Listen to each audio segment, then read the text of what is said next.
Alors, j'ai développé devant vous la théorie de la double identité. L'identité interne et externe. L'identité interne verticale, l'identité externe horizontale.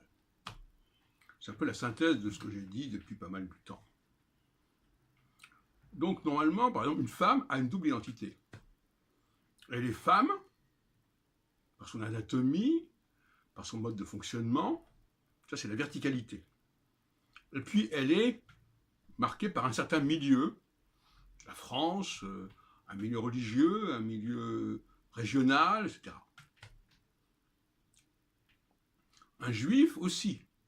Un juif, il a aussi une dimension interne qui est sa judéité propre, quelque chose d'intérieur, qui n'est pas simplement culturel, qui serait une judéité externe, l'identité externe. Voilà donc deux populations, une très grosse, les femmes, une autre très petite, les juifs, qui ont cette double identité interne-externe. Et par conséquent, on peut dire qu'une femme est femme et française. Un juif est juif et français. En revanche, pour les personnes qui ne sont ni juives, les hommes, enfin, bon, peu importe, les populations qui sont ni juives ni femmes, cette notion de double identité est plus obscure. Et par conséquent, c'est là qu'il peut y avoir une conflictualité. Un non-juif, son identité externe, son identité interne se confondent quelque part.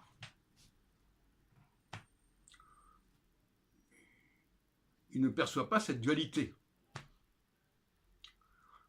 qui est plus propre aux femmes. D'ailleurs, les femmes sont souvent dans l'exogamie, donc finalement, elles se transplantent d'une culture à une autre, donc d'une identité externe à une autre identité externe. L'identité interne, on ne la change pas. Elle est viscérale, elle est génétique, elle est héréditaire. L'identité externe, elle peut changer selon le milieu dans lequel on se trouve. Si quelqu'un émigre, il va garder son identité interne, mais il va changer, faire avancer, faire évoluer son identité externe.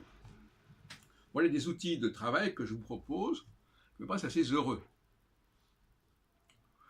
Alors, effectivement, face à la question est-ce être juif français ou français juif, je répondrai qu'il faut toujours mettre l'identité interne au premier plan. Interne, c'est-à-dire ce que je suis capable de faire, quelles sont mes facultés, quelles sont mes capacités, que je veux mettre au service, éventuellement, de cette identité externe, de ce milieu, de cette société dans laquelle je me trouve à un moment donné. Et, je répète encore une fois, l'immigré aussi, il a une double identité. Mais ce n'est pas le même genre de double identité. Il a une double identité, mais double identité externe.